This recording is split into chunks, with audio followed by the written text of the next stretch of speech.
कृतात्रेता युगामध्ये एक आई, तिचं नाव कौशल्या.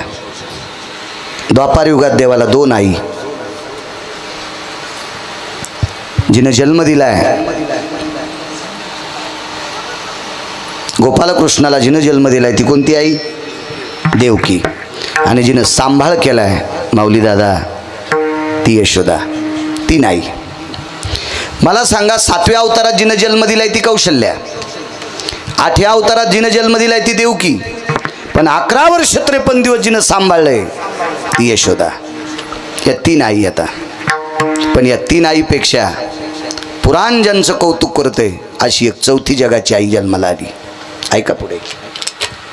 पण नाही थांबता आलं तिला. पण महाराज, भगवान प्रभू रामचंद्र वनवासाला निघतात त्यावेळेला कौशल्या मातेनं शोक केला. पाषाण रुदंती, एवढा शोक केला, एवढा शोक केला. अयोध्या नगरीतले पाषाण रडत होते, पाषाण दगड रडत होते, दगड. इतका शोक अनावर झाला, दगडांना सुद्धा पाजर फुटला, इतका शोक केला कौशल्येनं. ऐका पुढे. जन्माला आल्याच्या नंतर वसुदेवांच्या कानात सांगितलं, मला नंदाच्या घरी घेऊन जा. काल्याच कीर्तन नाही करीता, मला पुरावा द्यायचा आहे. लक्ष याला ठाव स्मशानीचा, मला घेऊन जा नंदाच्या घरी. देवाला उचललं, डोक्यावर घेतलं. घेऊन जात असताना देवकीनं शोक केला. शोक का केला? तिचे 6 तिच्या भावानं आपटून मारले होते. 6 मारी दुराचारी, ज्ञात आहे सर्वांना. काल्याची बऱ्यापैकी कीर्तन ऐकली. महाराज, ती आई होती. या विश्वाच्या पाठीवरचं आई हे तत्व जगाच्या पाठीवर 14 बायका सोडून दिल्या तर एकीलाही ती तत्व पूर्ण करता येत नाही. माई शिवाय. माय नसताना यशोदेनं पूर्ण केलं. धन्य यशोदा ती माय, जनाबाई तिथं म्हणतात. धन्यता दिली तिला. अशा ठराविक आई. आता शेवटी आई आई असते. ज्या आईने 6 मारलेली पाहिली, आता 7वा कुठं ठेवतात? 8वा, 6वा, 7वा योग मायेनं रोहिणीच्या गर्भात घातला होता, हाही ज्ञात आहे. पण 8वा आता कोणाकडे ठेवता? याच्याकरता देवकी माता रडू लागल्या. किती रडल्या, किती रडल्या? 2 सिद्धांत आहेत. देवानं पाहिल्याबरोबर हातापायातल्या बेड्या गळाल्या, पायीची बंधने गळती. हा वारकरी संप्रदायातल्या आधुरीव लोकांचा पुरावा. पण एक पुरावा आहे, वैकुंठवासी माधव महाराज मगर सुरजखेडकर सांगायचे, देवकीने इतका शोक केला, इतका शोक केला, इतका शोक केला लेकरासाठी की त्या शोक अनावर इतका झाला की तिच्या हातातल्या बेड्या सुद्धा इतळल्या. माईचं लेकरावर इतकं प्रेम, लोह सुद्धा पगळलं, लोह सुद्धा, लोखंड पगळलं. काय माईचं लेकरावर प्रेम. एका मोठ्या महात्म्याचा पुरावा आहे. आई आणि वडील हे विश्वातलं फार मोठं दैवत आहे. मी नेहमी सांगत असतो, जो मायबापाच्या पाया पडतो का त्यानं भारतातल्या कोण्याच महाराजाच्या पाया पडायचं नाही. आणि मायबापाच्या पाया पडत नसेल तर महाराजाच्या पाया पडशील तर तू जळशील आणि तुझ्या पापानं महाराजही जाळशील. आई वडिलापेक्षा जगात कुठं कुठलंच नाही, कोणीच नाही, कोणीच नाही, कोणीच नाही.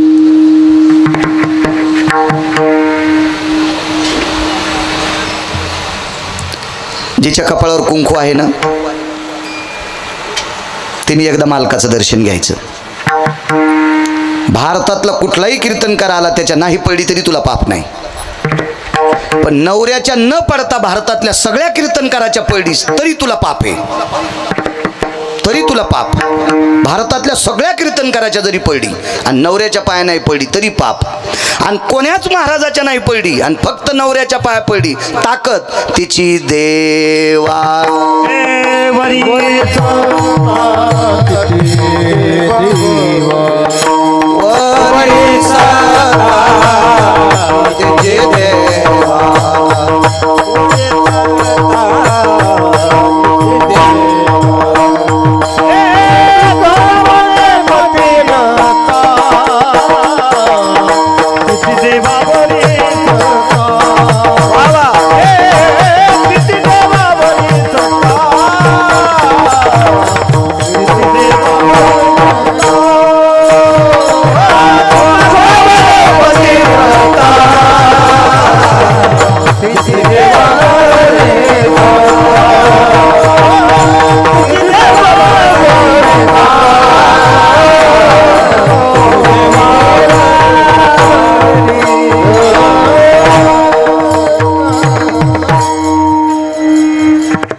माझ्या माईंनो.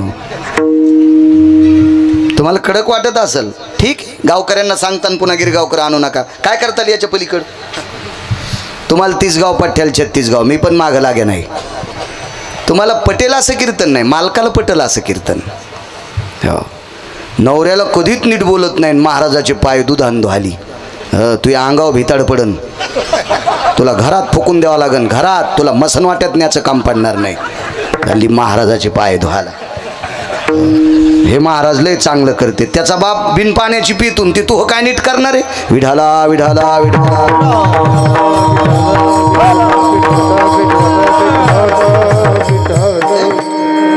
महाराज, लोक आपल्याला महाराज म्हणतात, एक तर यायची वाणी श्रीमंत आहे म्हणून म्हणतात, आणि दुसरी गोष्ट सांगतो, येऊ द्या राग, तुम्हाला कळत नाही म्हणून म्हणतात विठाला.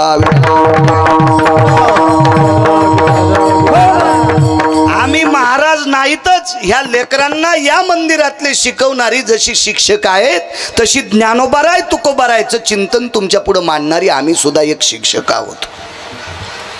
फक्त चौकट आहे, तंबाखू खाऊ नये, बिडी ओढू नये, सिगारेट ओढू नये, गुटखा खाऊ नये, असे नियम आम्ही लोकांना जपायचे.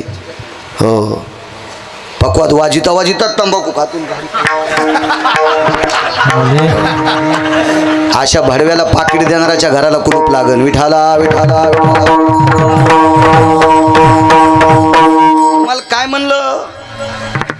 कारण समाजातल्या 2% हरामखोराईकडे पैशाचा जोर आलाय म्हणून नालायकांचा सुळसुळाट चाललाय. पण लक्षात ठेवा, पंढरपुरातला मालक तुमचे बी माप काढणार आहे. विठाला विठाला विठाला.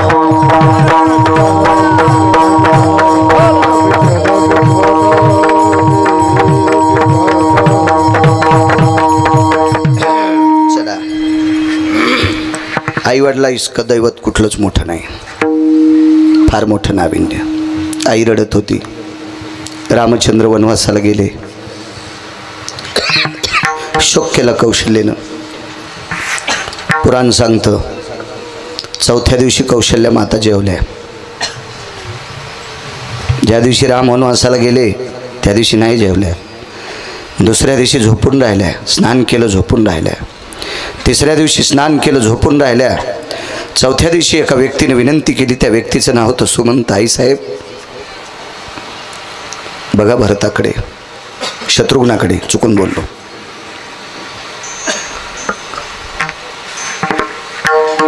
जेवा जेवा आईसाहेब जेवा. 4थ्या दिवशी कौशल्या जेवल्या. चला, देवकी माता एवढ्या रडल्या एवढ्या रडल्या एवढ्या रडल्या की त्यांच्या हातापायातल्या बेड्या वितळल्या.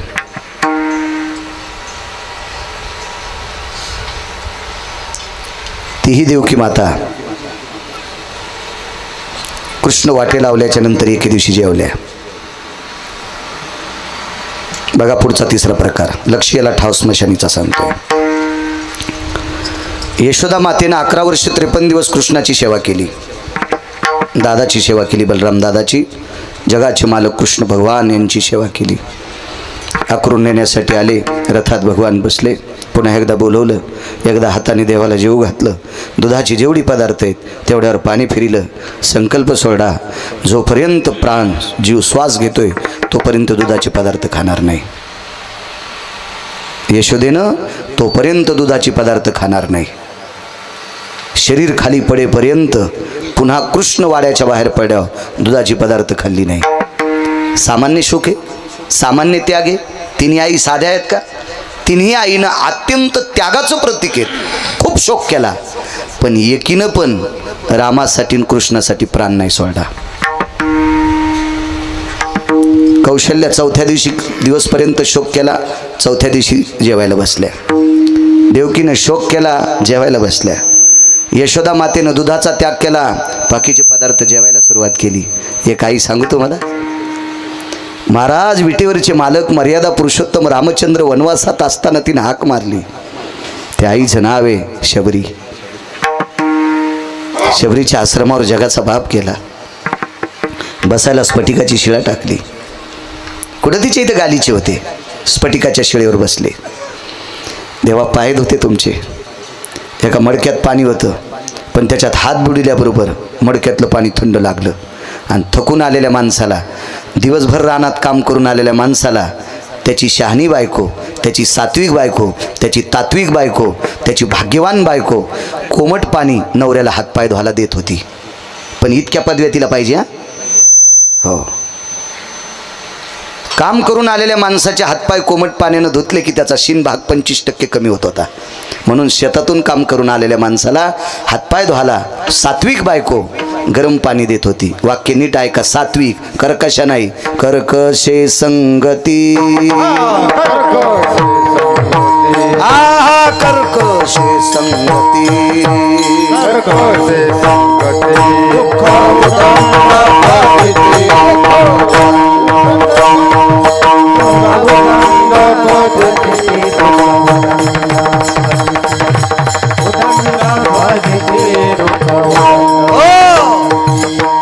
कर्कश बायको असेल तर उदंड फजिती असते. उदंड उदंड उदंड. शबरीच्या लक्षात आलं, राम चलून आलेत, त्यांचे पाय धुवायला गरम पाणी पाहिजे. आता चूल कुठं पेटवा. काय ज्ञाती असते महाराज. माणसं शिकलेली नव्हती पण फार विद्वान होते. ज्याच्या जीवनात बायको सात्विक आहे त्याला वनवासात स्वर्ग आहे. ज्याच्या जीवनात बायको खट्याळे त्याला सोन्याच्या बंगल्यात मसन वाट आहे. सोन्याच्या बंगल्यात मसन वाटा. घोडी घेतली अण्णा आपण एकदा. घोडीला 3 चाली.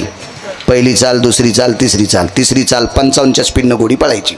मोटरसायकल 55 पळवायची. तिच्यावर गिरगावचा बाळ्या बसायचा. हातातला तांब्यातलं पाणी सांडत नव्हतं. अशी घोडी पळायची. टाक टाक टाक टाक टाक टाक टाक टाक टाक. ती पंचमीच्या दिवशी मेली. पोटाचा आजार झाला, मेली. आम्ही दुसरी घेतली. दुसरी घेतल्यावर विकणारा म्हणला, पंडितजी बहुत अच्छा बछडा आहे. आता ते बोलणार काय, जसं ते सकाळी तू पण साखर खाऊन चालतं, त्याच्या बोलण्यावर मी फसलो. पण मी काय नाही इसार द्याला. मी बैल बी घेताना तो म्हणला नाही एवढ्याला 2 रुपये आगाव, पण हप्ताभर हाणून बैल देईल, घेईन. हो, नाही याला पैसे देवा आणि बैलान घरी यावा, साळी कुटावा, फिरून कापसाच्या मुंडक्यावर पाऊल टाकायला. काय करायचं ते बैल पुन्हा नाही. असं नाही. तपासून एक जणांनी म्हशीला गोट्याचा वाफारा दिला. म्हशीची कास अशी खपक्या झाली डेरेवानी. आणि घेणार असंच येडगळ. बापाच्या पैशावर साखरेच्या पोत्यातला मुंगळा. किती साखर खाऊन संडासला किती बाऱ्या जावं अक्कलत नाही.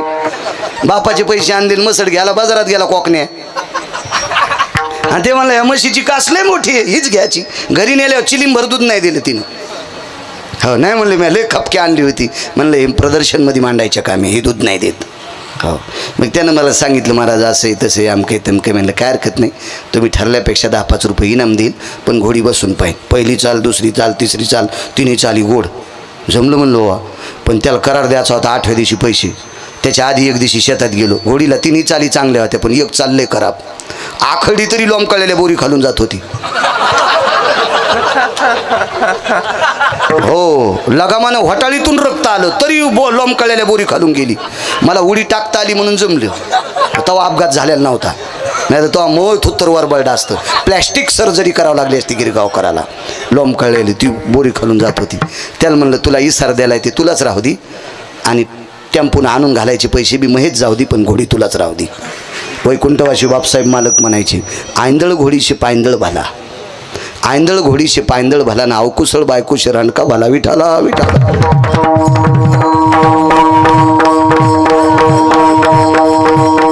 राजू, संसारात कोण श्रीमंत? पैसे जास्त आहेत म्हणून नाही. ज्याचे मुलं बुट हरपून येत नाहीत तो श्रीमंत. ज्याचे मुलं बुट हरपून येत नाहीत तो श्रीमंत. आणि ज्याची पत्नी शब्दाच्या पलीकडे जात नाही तो जगात 1 नंबरचा श्रीमंत. तुकोबर आहे. कोण नशिबवान म्हणले, कोण सुखी म्हणले?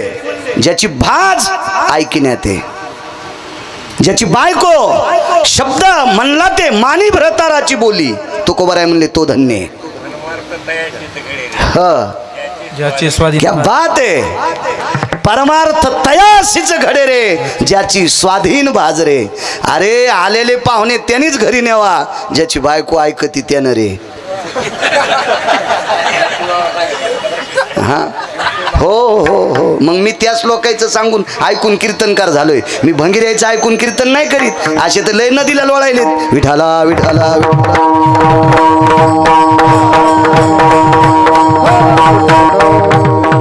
ज्याची पप्याची माय ऐकत नाही का? हो हो, पाहुणेराव बर बर बर बर बर चल सप्त्यात आणायला. विठाला विठाला विठाला.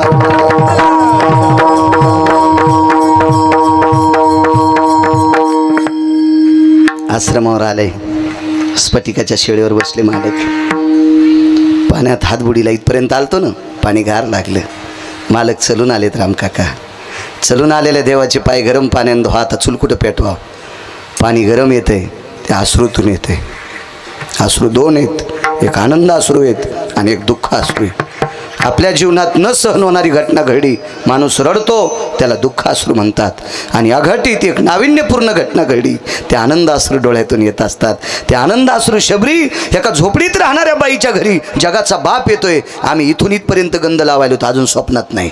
नय योगियाच्या ध्याना नाना साधनाच्या केल्या खटापटा. काय प्रयत्न आहेत महाराज, किती किती. कोणी एक पायावर उभं राहून, कोणी दोन पायावर उभं राहून, कोणी धूम्रपान, कोणी अग्निपंचायतन, नाना प्रकारचे पाला खाऊन, वारं पिऊन. काय तपश्चर्या असतील या. एवढ्या मोठ्या तपश्चर्या असून जगाचा बाप स्वप्नात नाही. लावरं चित्र सशे धरणाऱ्याच्या कुळात ती बाई आणि तिच्या घरी जगाचा बाप तिच्या झोपडीत येतोय. काय आनंद असेल तिला. आनंद अश्रू आले आणि डोळ्यातल्या पाण्यानं पाय धुतले.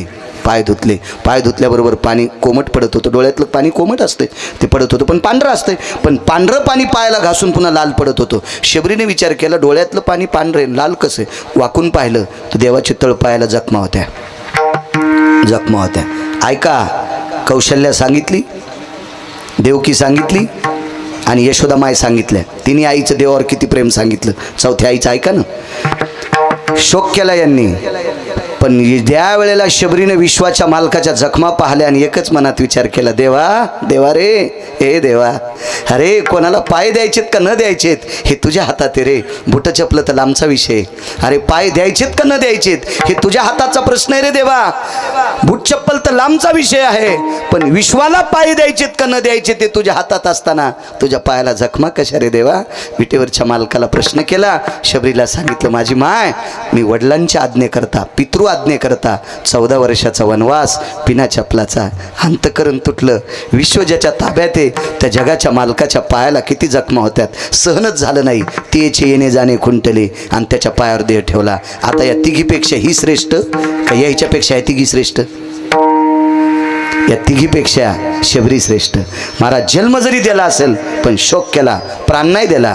जन्म जरी दिला असेल देवकीने, शोक केला, प्राण नाही दिला. 11 वर्ष 53 दिवस जेव जरी घातलं, शोक केला पण प्राण नाही दिला. महाराज 1 मिनिटभर सेवा नसेल घडली पण त्याच्यासाठी प्राण सोडा. किती मोठी शबरी असेल. तिला पण त्या पर्णकुटीत नाही, लक्ष्याला ठाव स्मशानी.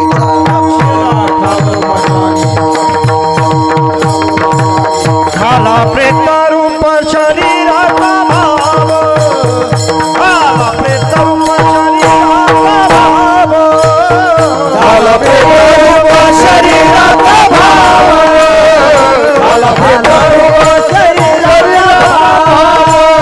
लक्ष्याला ठाव स्मशानीचा, ए लक्ष्याला ठाव स्मशानीचा. रडतीरा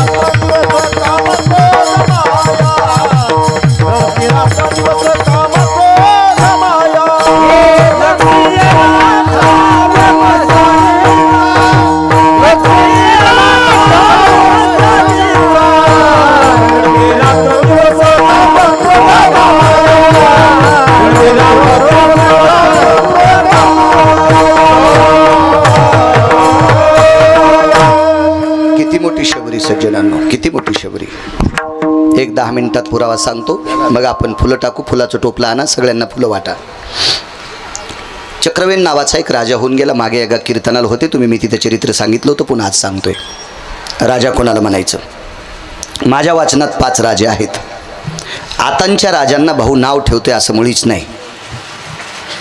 रामसाहेब नाव ठेवतो असं मुळीच नाही, पण त्या 5 लोक इतकं मानणार नाही इतकं मात्र खरं आहे.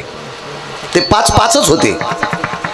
त्याच्यापैकी 1 नंबरचा राजा द्वारकाधीश कृष्ण परमात्मा आणि 5व्या क्रमांकाचा राजा रयतेचे राजा छत्रपती शिवाजी महाराज. मधले घरी गेल्यावर बघा 5 राजे झाले. 5. या 5 राजांचं जे कर्तृत्व आहे का, या 5 राजाच्या कर्तृत्वाला लाजवील असा एक राजा त्रेतायुगात होऊन गेला. त्या राजाचं नाव आहे चक्रवेन नावाचा राजा. सांगतो 5-4 मिनिटात एवढं चरित्र, बघ आपण पुढे टाकू. चक्रवेन राजाकडं 127 सैन्य होतं. रावणाच्या काही अंतरावर राहत होता. चक्रवेन राजा रावणाच्या बाजूला राहणे म्हणजे लांडग्याच्या जाळीच्या बाजूला शेळीनं पिले देणं. नदीच्या कडीला एका जाळीत लांडगीन येली आणि पलीकडच्या कडीला शेळी येली. कसं शक्य बरे? असं होऊ शकतं का शक्य? अहो, लांडग्याच्या कातड्याची हलकी वाजल्यावर शेळीला लेंड्या पडत नाहीत.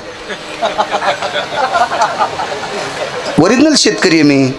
हे काय पुराणात पाहायची गरज नाही ना. बिडा लकाची काढो निखळी, आगा आजेची या गोष्टने दिवाळी. आजा म्हणजे शेळी आणि बिडालोक म्हणजे रुस्तुम दादा लांडग. मेलेल्या लांडग्याचं कातड काढून ती हलकी शेळीच्या गोठ्यात वाजली. लेंड्या पडतच नाहीत.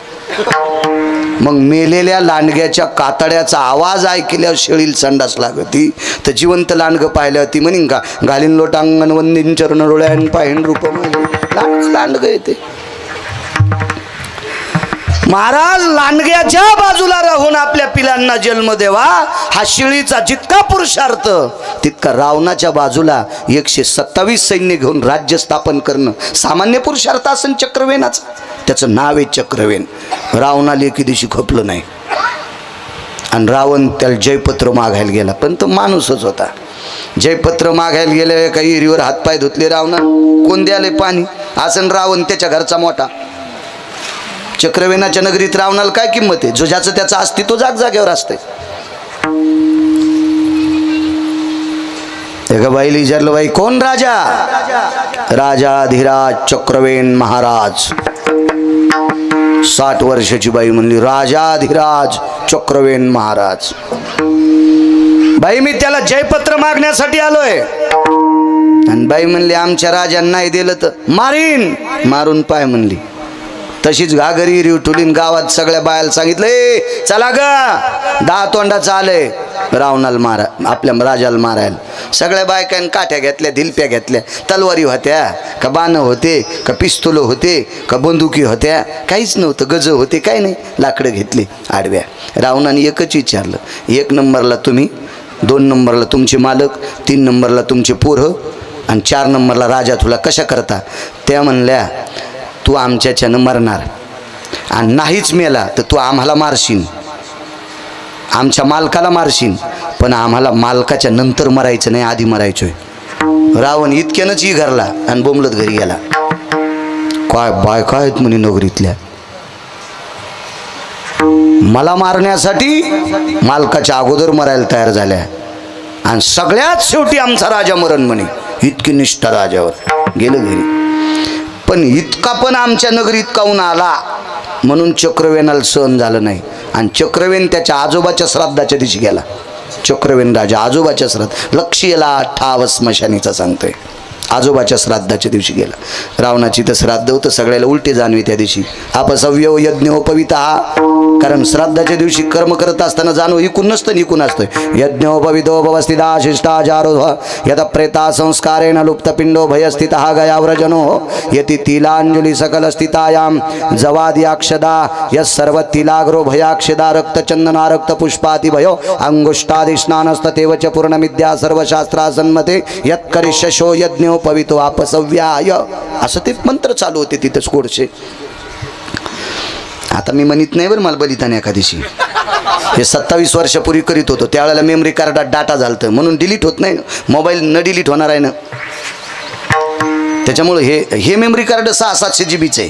त्याच्यामुळे मोबाईल साध्या जीबीचा वापरतो. नाही तर मला का घेता येत नाही का काय नाही, मी सोन्याचं घेईन ना. पण आता 90 वर्ष लुगडं घातलं म्हातारपणी गाऊन कशाला. त्याच्यामुळे आता याच्यावर मरायचं. विढाला विढाला विढाला.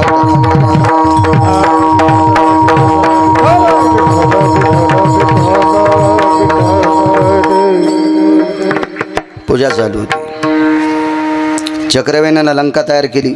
माऊली दादा वाळूची लंका केली, वडाच्या पानाचा चिक टाकला, लंका तयार केली. जशाल तशी लंका. आपल्याकडे गायवाडा करीत होते. तशी लंका तयार केली आणि लंका तयार करून लंकेचा पूर्वेकडचा जो तट होता ज्याला गावकोस आपल्या भाषेत कंपाऊंड, त्या कंपाऊंडाला असं बोट लावल्याबरोबर इथला पळड्याबरोबर लंकेतला खरा पळडा थोड्या दिवशी वाजलं. रावणानं प्रस्थाला सांगितलं, प्रस्थ जी प्रधान होता प्रस्थ जी. काय वाजले? आपला तट पळडा आहे. कसं काय पळडा रे? गुप्तचर धावत आले. घरटीगार गुप्तचरांनी सांगितलं, राजाधिराज महाराज, समुद्राच्या वाळवंटात एक व्यक्ती आलेली आहे. त्या व्यक्तीने वालूची लंका तयार केली. त्या लंकेच्या बाजूला चारी बाजूनं तट केलाय.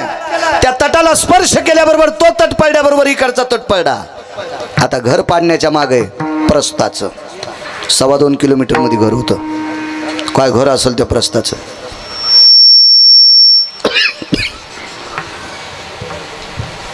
गुप्तचरांनी सांगितलं, मालक पूजा लवकर आटपल ती पूजा. कर्मकांड करणाऱ्याला सांगितलं, आता आज्ञा. हो. घरच्यांनी सांगितलं, ताटं लावले, नंतर जेवू. रावण नंतर जेवू. आणि समुद्राकडे धाव घेतली. त्यावेळेला चक्रवेन काळ्या कुड्या जमा करू लागला. त्याला एकच करायचं होतं, ह्या काळ्या कुड्या त्या लंकेवर टाकायच्या आणि लंका पेटून द्यायची. ही जळाली की ती जळत होती, ही जळाली की ती जळत होती. नाही तर ही लंका उचलून समुद्रात टाकली की ती समुद्रात पडत होती. त्याचं नाव आहे चक्रवेन नावाचा राजा. ह्या 5 राजाला लाजवील इतकं कौतुक होतं त्याचं. ऐका पुढे. आणि मग रावण आला आणि विचारलं, कोण? मी चक्रवेन आहे.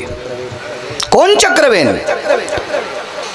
तुम्ही आमच्याकडे जयपत्र मागायला आलतात. तुम्ही? रावण म्हणला, अरे मागायला आलतो पण नाही मागितलं तुला, आलो वापस. तू कशाला आला? नाही म्हणले. तितकं पण कशा करता आलतास? म्हणून पठ्ठ्याचा पुरुषार्थ दाखवला. माणसं कालर झटकीत होते ना. एक जण घरीच अशा बाया मागं सारू लागलं. मेंद नको सारू, लय मागं घेतल्यावर फाटत असतात. लय सरकून इतरोग सरशी बगलातून थोड्या मागं काढता येतात. घरीच बायकुल म्हणलं, तुला मोह माहीतच नाही. मी मिरच्याचं पोतं आणलं, ती म्हणली टरकातून पळडेला आणलंय. इकत घ्यायला कुठे तुझ्या जो पैसे येतं. सगळ्या बायकाला चट खाना खुना कळत आहेत नवऱ्याच्या. त्या काय येड्या आहेत का? मायबापाचं नाव करण्यासाठी राहतात बिचारे. हो. पण ह्या बेंदाड्याला वाटतं मीच लय शहाणा. तू काहीच शहाणा नाही सुंबळ्या. ती तुला सांभाळायली हे तिचा शहाणपणा आहे. तू काहीच नाही. विढाला विढाला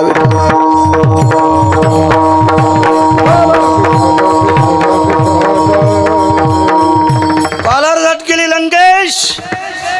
जयपत्र मागायला आलो. रावण म्हणला, माझ्या हत्ती 9-10 सोडे तर तू राज्य तुडून जाईल. तुला खाला तर नाही पण घर राहणार नाही. इतकी माझ्या हत्तीत ताकद आहे आणि तू मला जयपत्र मागतो.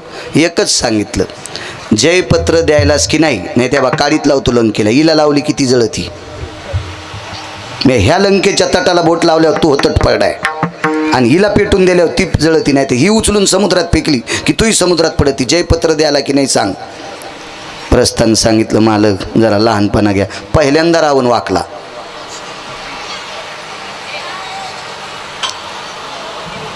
आता बी रावण वाकत येत अंगावर घेऊ नका. मग रेडीमेड कपड्याचं दुकान आहे. मी काय कोणाला शर्ट शिवायला रिकामा नाही. वाकत येत ना.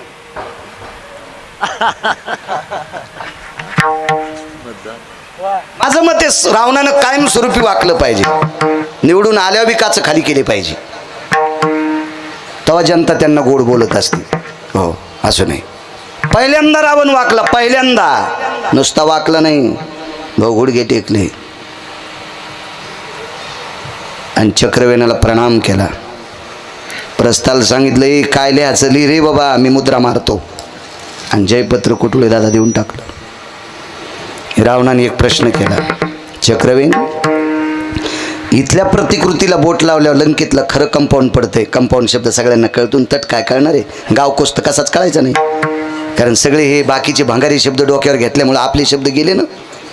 हो, आपले शब्द गेले. आपली भाषा लक्षात ठेवा. आपल्या भाषेला दर्जा किती मोठा मिळाला याची कल्पना करा तुम्ही. करा कल्पना, करा करा करा करा. किती मोठा दर्जा आहे भाषेला. अभिजात भाषा आहे, अभिजात. हो, पतिव्रता भाषा आहे. वा.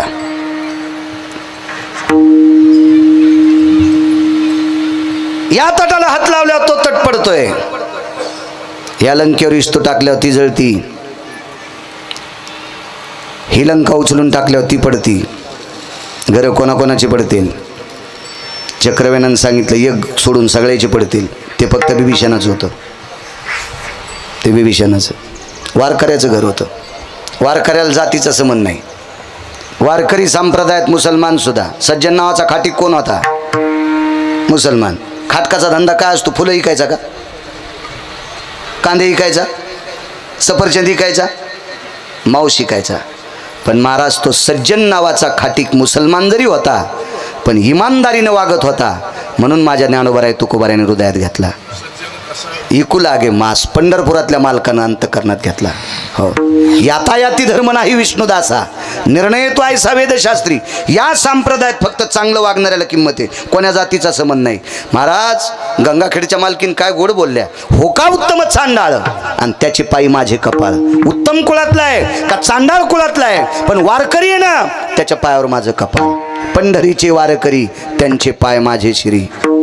कबीर मोमीन लतिपा मुसलमान, शेना नावी जान विष्णुदास.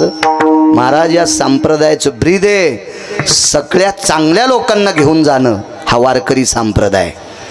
आणि शेळ्या निवडणं हे हरामखोरायचे काम आहेत. विठाला विठाला विठाला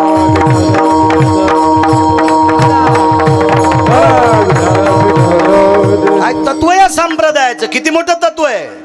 परवाल मी बोलून गेलो तात्या महाराज तुमच्या इथं. टोल नाक्यावर टाळ्या वाजणारा, तुमच्या मतदानाच्या यादीत स्त्री आणि पुरुष आणि एक तिसरी यादीचं क्रमांक असते. तृतीयपंथी किती? खाली 0 असते. एखाद्या गावात असेल तिथे 1 किंवा 2 असं लिहिलेलं असतं. आहे का नाही? हे मला काही याच्यातलं काही कळत नाही, पण हे असे तुमच्यासारखे दाखित म्हणून माहीत झालं. महच नाव दाखवायला एक जणांनी यादी आणली, म्हणून मी म्हणलं हे काय रे, स्त्रिया इतक्या आणि पुरुष इतके, हे काय? म्हणले तृतीयपंथी. वा, टोल नाक्यावर टाळ्या वाजणारा तृतीयपंथी. पृथ्वीवर जगण्याचा प्रत्येकाला सारखा अधिकार आहे. तुम्हा आम्हाला दुसऱ्याच्या खिल्ल्या उडवायची काय लायकी आहे? आपला काय अधिकार आहे? एखाद्याचा रोग नीट करायचा अधिकार आपल्याला नाही, तर त्याच्या रोगाला हिचकायचा बी अधिकार आपल्याला नाही. दुसऱ्याला दुरुस्त करायची ताकद आपल्यात नाही, तर दुसऱ्याची वाभाडे काढायची बी आपल्यात ताकद नाही. काय अधिकार आहे आपल्याला? प्रत्येकाला जगण्याचा सारखा अधिकार आहे. तो तृतीयपंथी एक व्यक्ती, त्याला क्लिंब म्हणावं, पुसक म्हणावं, पुरुषार्थहीन म्हणावं, असा एक व्यक्ती एका शुद्ध वारकऱ्याच्या नादी लागून पंढरपूरला गेला.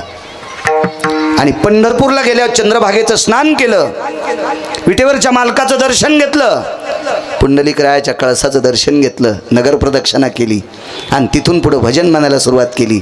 आज त्याचं नाव सकाळच्या काकड्यात आहे.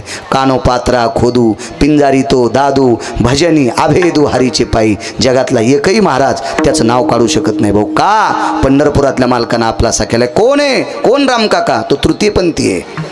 तो तृतीयपंथी म्हणजे या विश्वात चांगलं वागण्याचा प्रत्येकाला अधिकार आहे. प्रत्येकाला अधिकार आहे. कृष्णाजी माऊली म्हणून जायखेडकर होऊन गेले खानदेशमध्ये. कृष्णाजी माऊली जायखेडकर खानदेशमध्ये फार मोठं एक आध्यात्मिक क्षेत्रातलं वारकरी रत्न होऊन गेले. या कृष्णाजी माऊलीने 400-450 लाहुरं चित्र सशे रानडुकरं धरणाऱ्या पारधी समाजाची माणसं वारकरी केले. नुसते वारकरी नाही, आपल्याला 5 महिन्याला भेटत आहेत. मी महिन्याला पंढरपूरला जातो तर महिन्याला 5 पारधी समाजाचे वारकरी दर महिन्याला जामदेवून धुळ्याहून पंढरपूरला दर महिन्याला येतात. कोण्या समाजाचे येतं? पारधी समाजाचे. महाराज किती अधिकार, काय काय तत्व असतं काही लोकांना. त्या कृष्णाजी माऊलींना अशी काही महात्म्य होऊन गेली. ह्या महात्म्यांचा एक गोडसा असा आध्यात्मिक क्षेत्रावर पगडा होता. त्यांनी सगळी आपलीशी केली. माणसं तोडायचं काम करत जाऊ नका, माणसं जोडाय चांगले कामं करत जा. तेव्हा तुम्हाला भजन नाही करता आलं ना, नाही पंढरपूरला जाता आलं ना, नाही आळंदी देहूला जाता आलं ना, नाही पैठणला जाता आलं, नाही ग्रंथ वाचता आला, नाही ज्ञानेश्वरी वाचता आली, नाही गाथा वाचता आला, काम चांगलं करी जा. एका माणसाला 1.5 एकर जमीन, त्यानं 1.5 एकरची 25 एकर केली. काम किती केलं असेल? काळ जुना होता, आता कशी बी करता येते. एखाद्याच्या चपला उचलल्यावर कशी बी करता येईल, पण त्या काळात करता येत होती का? 1.5 एकरची 25 एकर केली आणि 25 एकरन काट्ट एकतच. त्याला शिकिलं, त्याला नोकरी, हां त्याच्या बायकोला नोकरी, मायबापाला बोलत नाही. गावातला साधा माणूस, गरीब माणूस, लोकांच्या शेतात काम करणारा माणूस पंढरपूरला जायला रुपये नाही, आळंदीला जायला रुपये नाही, देहूला जायला रुपये नाही, पैठणला जायला रुपये नाही. चलत जाईन तर लोकाची चाकरी, नाही काम केलं तर संध्याकाळची चूल पेटत नाही. इतका साधा माणूस. आणि इतका साधा माणूस गावात सणाला हे कट्टा आल्याच्या नंतर त्याला हात जोडले. साहेब, तुमचे वडील आणि मी एका वर्षातला आमचा जन्म आहे. तुमच्या वडिलाला 1.5 एकर जमीन मला काहीच नव्हती. मीही काम केलं पण मला नाही कमीता आली. पण तुमच्या वडिलांनी अहोरात्र काम केलं, बराशी खाल्ल्या, हमाल्या केल्या, घरच्या 1.5 एकरमध्ये काम करून दुसऱ्याच्या शेतात सुद्धा काम केलंय. एवढं काम केलं तुमच्या बाबांनी आणि तुम्हाला 1.5 एकर जमीन घेऊन टाकली. ही 25 एकर जमीन घेऊन टाकली. आज ही जमीन 30-35 लाख रुपये एकरची. तुमच्या पगारीवर किती एकर घेताल? महाराज, एक बी वर्ग न शिकणाऱ्या पुढे हात टेकावं लागले अधिकाऱ्याला. म्हणायचं काय? मला एकच म्हणायचं, ज्यानं 72च्या दुष्काळामध्ये 1 टायमाची भाकरी खाऊन 1.5 एकरची तुम्हाला 25 एकर केली, तो बाप तुमच्यासाठी विटेवरचा मालक आहे. ती माय तुमच्यासाठी विटेवरची मालकी नाही. सांभाळून त्याला. एका सामान्य माणसाचं ऐकून आई वडिलाला बंगल्यात राहायला नेलं. ह्या सामान्य माणसाला 1 कोटी सप्ती केल्याचं पुण्य प्राप्त झालं. 1 कोटी सप्ती केल्याचं पुण्य प्राप्त झालं. इतकं बोलायला काय आपल्या जिभेला किडी पडतात का? चांगलं बोलत राहायचं, चांगलं बोलत राहायचं. मी नेहमी सांगत असतो, या विद्येच्या मंदिरात शिकवणाऱ्या शिक्षकांनी ही समाजाची लेकरं शिकत असताना, हे गोरगरिबाची लेकरं शिकत असताना त्याला आपली लेकरं म्हणून शिकवा, आपली लेकरं म्हणून शिकवा. लाखो पंढरपूरच्या वाऱ्या केल्याचं पुण्य शिक्षकाला प्राप्त होईल. लाखो लाखो नाही पंढरपूरला गेले तरी लाखो वाऱ्या पंढरपूरला गेल्याचं पुण्य त्यांना प्राप्त होईल. राजकीय क्षेत्रातल्या लोकांनी काय काय कामं केली असतील तो भाग सोडून द्या. एखादा जर बोर पाडला रामकाका आणि त्या बोरचं पाणी गोडं असलं आणि गल्लीतले गावातले माणसं त्या बोरचं पाणी पित असतील तर त्या आशीर्वादाची ताकद 1000 सप्ते केल्याचं पुण्य प्राप्त होते. अर्थभूता द्यावे दान, खरे पुण्य त्या नावे. हे पुण्य प्राप्त होत असतं. आपण जे कामं करतो का, ह्या कामाची ताकद फार मोठी. जी बाई नवऱ्याला लेकरा इतकी, वैकुंठवाशी रंगनाथ गुरुजी परभणीकर म्हणायचे, एक मोठा सिद्धांत होऊन गेला. तुकाराम महाराज महामुनी, शास्त्री पदवी. महाराष्ट्रात पहिले 3 शास्त्री, महाराष्ट्रात पहिले 3 शास्त्री आले. जगन्नाथ अण्णा पवार, प्रल्हाद शास्त्री दैठणकर आणि तुकाराम महाराज महामुनी. एक लक्षात ठेवा, कधी कधी चिकित्सक बुद्धी ठेवत जा. महाराष्ट्रात पुन्हा विद्यापीठात फोटो लागणारा शास्त्री झालाच नाही. काशी विद्यापीठात एकाच शास्त्रीचा फोटो आहे, तुकाराम महाराज महामुनी. आजही जाऊन पहा तुकाराम महाराज महामुनी, त्यांचा काशी विद्यापीठात फोटो आहे. पहिल्या मार्कानं पास झालेला महाराष्ट्राचं नाव, महाराष्ट्राची छाती उंच करणारी व्यक्ती वैकुंठवासी तुकाराम महाराज महामुनी. अभ्यास किती करीत होते कोटुळे दादा? अभ्यास करून करून करून करून रुच्या घोकून घोकून इतका अभ्यास केला तर पाण्यात कुंकू टाकल्याच्या नंतर पाणी किती लाल होते इतकी त्यांना लाल लगी होत होती. त्यांनी सांगावं, बायको नवऱ्याला जीव घालीत असताना नवरा जीवेपर्यंत तिने नवऱ्याची माय समजायचं. मी माझ्या पतीची कोण आहे? माय. भोज्य येशू माता, सुभाषितकार सांगतात. नवऱ्याला जीव घालताना पत्नी हा दर्जा सोडून द्यायचा आणि मी म्हणायचं मालक जीवीपर्यंत मी नवऱ्याची माय आहे. ते वैकुंठवासी तुकाराम महाराज महामुनींचं वाक्य. काय मोठी लोक मोठीच असतात महाराज, मोठीच असतात. आमची वाक्य म्हणजे पिठलं काली लेवानी, गोळे फुटणं. तू काय बासुंदी करशील सुंबळ्या, दुधाचा नास, आम्ही तसंच पेतो. विठाला विठाला विठाला.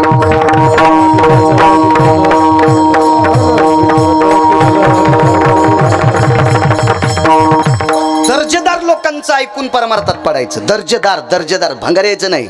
हे दर्जेदार, ज्यांनी जीवन परमार्थात आदरीव म्हणून घासले, अशा लोकांचा विचार करून जे परमार्थात येतील विश्व त्यांना स्वीकारेल.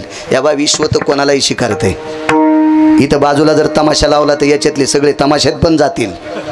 मला त्याबद्दल महदुमत नाही, त्याबद्दल दुमत नाही. पण सात्विक माणसं कोणालाही स्वीकारित नाहीत, कोणालाही स्वीकारित नाहीत. असे कुंटालन पडेत. विठाला विठाला विठाला.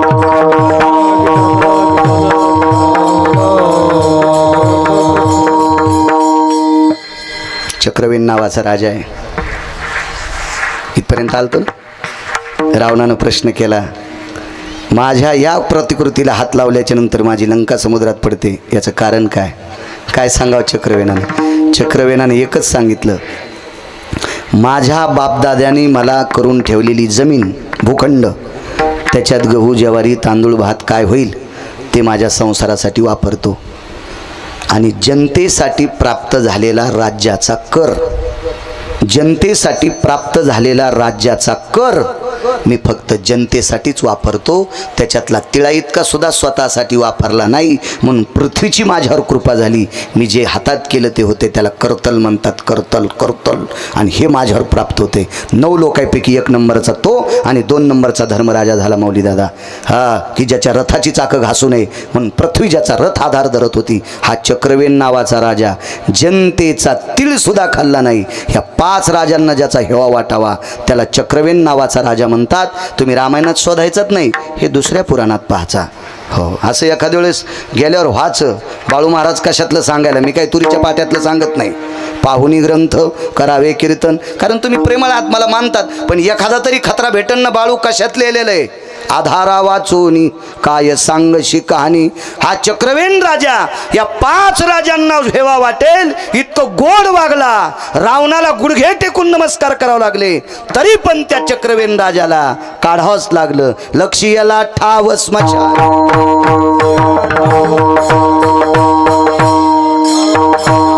झाला प्रेत रूप शरीराचा भाव, आता प्रेत रूप शरीराचा भाव, झाला प्रेत रूप शरीराचा भाव, झाला प्रेत रूप शरीराचा भाव, झाला प्रेत रूप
स्वर्गीय कैलासवासी सत्यलोकवासी गोलोकवासी महिपतराव गणपतराव कोटुळे, आदरणीय कालवश स्वर्गीय बाप्पा, विश्वाच्या मालकाचा संदेश आला, दक्षिणेच्या मालकाचा जावं लागलं. ही लोकातली यात्रा सोडली. गोड अशा प्रकारचं अधिष्ठान त्यांना पितृगयेच्या ठिकाणी मिळो. आजचं त्यांचं प्रथम पुण्यस्मरण आहे. प्रथम पुण्यस्मरणाच्या दिवशी आर्यमा नावाचा पितर येत असतो. आज जो पितर येत असतो त्या पितराला आर्यमा नावाचा पितर म्हणतात.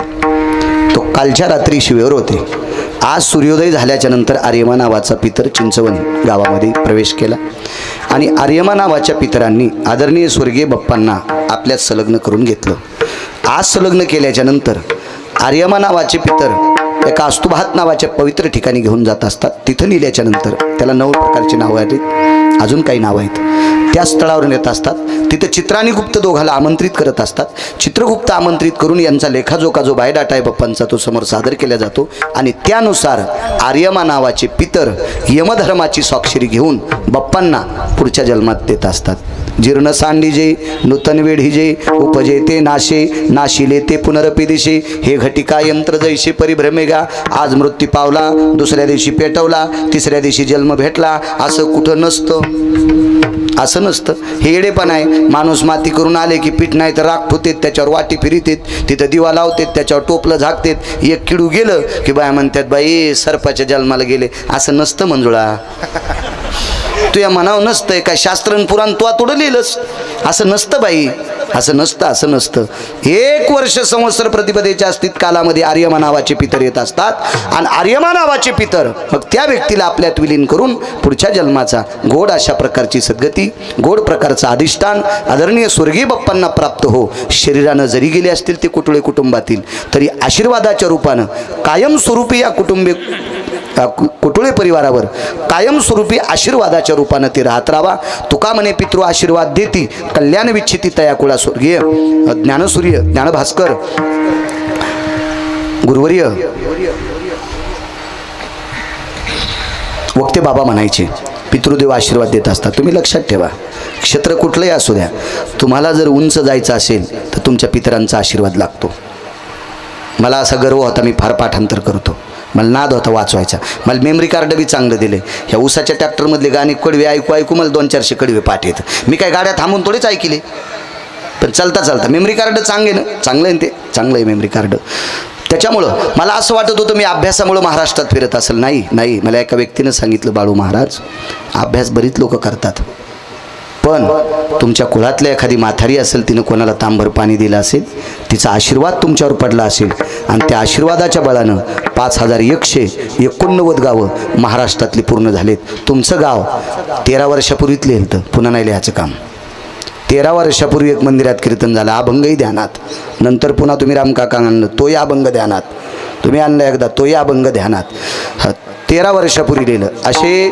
5100 एवढे गावं पूर्ण होतात ही केवळ माझी ताकद नाही आमच्या वंशातल्या कोणीतरी एका व्यक्तीने मला आशीर्वाद दिला तो आशीर्वाद आदरणीय बाप्पांवर त्यांच्या कुळातल्या पूर्वजांचा पडला असा बाप्पांचा आशीर्वाद आता इथून पुढे हयातीतल्या कुटुंबावर पडो आशीर्वादाच्या स्वरूपानं ही शिक्षणाची गंगा ही समाजसेवेची गंगा ही सर्व गोडशी अशी सूत्रगंगा गरुडाच्या पंखाने या कुटुळे कुटुंबियांनी उंच नेवो अशी भगवंताच्या चरणी प्रार्थना करतो आणि कुटुळे दादा आदरणीय बाप्पांना एक आदरांजली समर्पित करतो आणि वाणीला विराम देतो निधियाम निधिपदे सकल दिसुदियनि चंद कला भय यक्षति किन्नर गंधर्वाधि लोकपाल भय दिक्पालो चारुतिहासं परमति हंस हंस पराभय जायन्ते कैलासाधिपतयन्नमा सत्यं वासं पतयन्नमा गोलोकाधिपतयन्नमा वैकुंठाधिपतयन्नमा हिरण्यश्राद्धो शंकति श्राद्धो कागश्राद्ध भय जायन्ते आप्तेष्टि भय त्रिपिंडी नारायणो नागबली काल सर्प भय शांतिरमुच योगा भय यनि जायन्ते अपसव्याना सव्यस्थिता यज्ञोपवित भयोस्थिता लुप्त पिंडम समर्पयामि जवादि भय समर्पयामि किलाग्रादि समर्पयामि रक्तचंदन समर्पयामि अरक्त पुष्पम समर्पयामि अंगुष्ठाधिष्ठान भयो नमः पार्वते पदे हर हर हर हर हर हर महादेव भारत माता